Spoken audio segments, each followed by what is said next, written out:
The next idea on marketing I bring up not necessarily because it's the next best, but because now is the time to do it, and that is to create what's called a press release.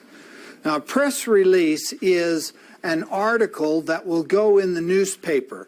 Most of the articles that you see in newspapers were not written by reporters of the newspaper. Instead, particularly in the business section and some of the other sections, they were written by individuals like you and I that sent it in to the newspaper as a press release. The editors liked them, so they printed them up. Okay? Now, there are a few things that you need to know about it. First of all, starting a business is news. Being in a business 6 months later is not. Okay? So that's the reason why now is the time. So you need to be thinking about this right now.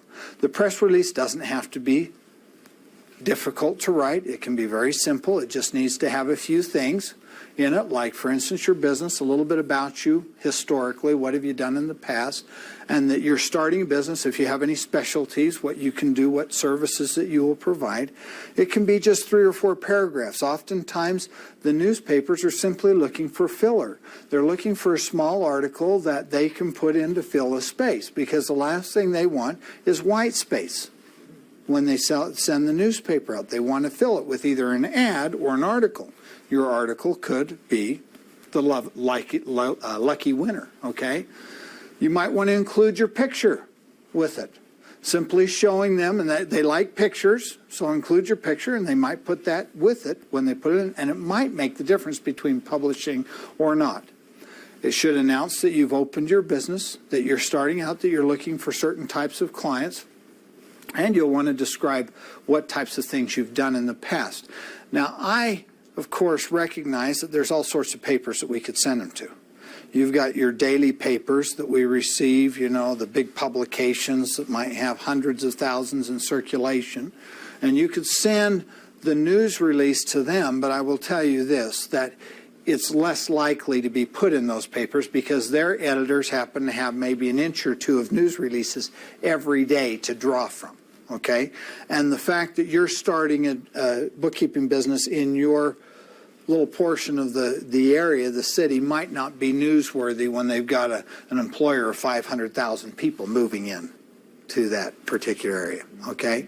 And so recognize that that might be a problem. But in small newspapers, the fact that you're starting your business in their area is news and might be noteworthy, and so it's more likely to be put in there. So if you're serviced by a weekly or a monthly paper, there's a good chance that you'll get into those newspapers, and that might be where you want your clients anyway, is close by in your community. The other advantage to those weekly or monthly newspapers is that they're more likely to be read from cover to cover. So your article is more likely to be read in that area. One of our students was a school teacher before she took this training. She put a little ad, or a little news release in her weekly paper, and she got all sorts of calls from parents of her first grade students. Okay, saying we saw you, because she had her picture in the paper with it, and people would be looking through and they'd see her picture. Hey, that's our son's first grade teacher.